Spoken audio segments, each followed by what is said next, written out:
खुलुमबाय स्टुडिअ दङ आं राजीब बसुमतारी रायजोनि 126 विधानसभा बियाबनि गेजेराव बिटिसिआव गासै मोन 15 विधानसभा बियाब दं आरो बे समाव मख'नांगोन दि विधानसभा बिसायख'थिया गेजेराव आरो दान मोनसेल'सै बे विधानसभा बिसायख'थिखौ नोजोर होनानै रोखा नुदों दि इउपिपिएल राजखान्थि दोलोआव एनडिए गैयाबा एनडिए निफ्राय ओंखारबाय इउपिपिएल राजखान्थि दोलोआ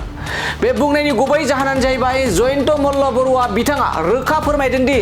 बिटिसिनि गासै मोन 15 विधानसभा बियाबनि गेजेराव बिपिएफनो गासै मोन 11 एबा बिपिएफ राजखान्थि दोलोआ गासै मोन 11 विधानसभा बियाबाव गेलेगोन आरो मोनब्रै विधानसभा बियाबाव बिजेपि राजखान्थि दोलोनिफ्राय गेलेगोन होननानै जयन्त मल्ल बरुवा बिथाङा रोखा फोरमायबाय आरो बेयाव इउपिपिएलनि थाखाय जेबो बियाब गेलेनायनि बाथ्रा फोरमायासै जयन्त मल्ल बरुवा बिथाङा बेखिनियावनो मोनथियो दि इउपिपिएल राजखान्थि दोलोआ बे समाव एनडिए जों गैला होननानै बे समाव रोखा फोरमायनो हायो एबा बुंनो हायो एनडिए आव गैला इउपिपिएल राजखान्थि दोलोआ बिपिएफ दोलोआ एनडिए जों जयैनो बियाबखौ रानलायनानै गेलेनाया 100% जाबाय होननानै बे समाव बाथ्रा फोरमायदों सोर माबेयाव गेलेगोन बेबो 90% जाबाय होननानै जयन्त मल्ल बरुवा बिथाङा रोखा फोरमायदों जेराव हाग्रामा महिलारि बिथाङा दासिमबो सीट शेयारिं एबा सीट रानलायनाया जायाखै होननानै गोबां बुंबोगासिनो दं नाथाय गुबुन फारसेथिं जाय जयन्त मल्ल बरुवा बिथाङा आथिखालनि बिटिसिनि चिफ हाग्रामा महिलारि बिथांनि आगसि आगदा आखाइथिं अरायसम थाबाय थायो एबा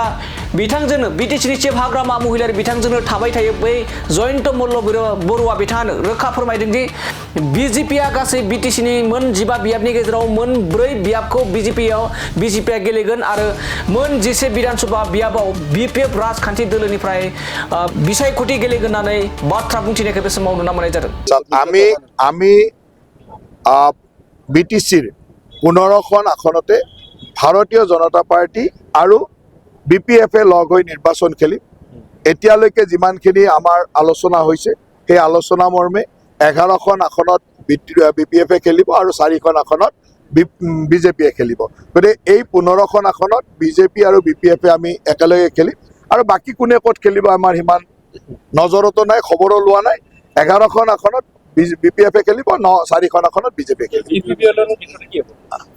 আমি আমাৰ মাত্ৰ অহা ইলেকশ্যনত আমি 15খন আসনৰ 15খন বিজেপি আৰু বিপিএফে একেলগে খেলিম এজিপি খেলিব এজিপিটো আৰু বিটিচিত ইলেকশ্যন নেখেলে বিটিচিত ইলেকশ্যন এজিপিয়ে আগে পিছেও কেতিয়াও খেলা নাই বা টিকট বিচৰাও নাই আপোনালোকৰ খবৰ কি আছে মই নাজানো কিন্তু আমাকতো এজিপিয়ে কেতিয়াও বিটিচিৰ ভিতৰৰ আসনৰ কথা কোৱা নাই গতিকে বিটিচিৰ ভিতৰৰ আসনৰ কথা এজিপি কিন্তু বিটিচিৰ বাহিৰত যিখিনি আসন আগে পিছেও তেওঁলোকে খেলে বা তেওঁলোকৰ ডিমাণ্ড আছে সকলোলৈ আমি আলোচনা চলি আছো ফাইনেল 100% হোৱা নাই কিন্তু মোটামুটিকৈ 90% চিটৰ ফাইনেল হৈছে যেতিয়া 100% হ'ব তেতিয়া ৰাজহুৱাভাৱে আপোনালোকক জনাই দিম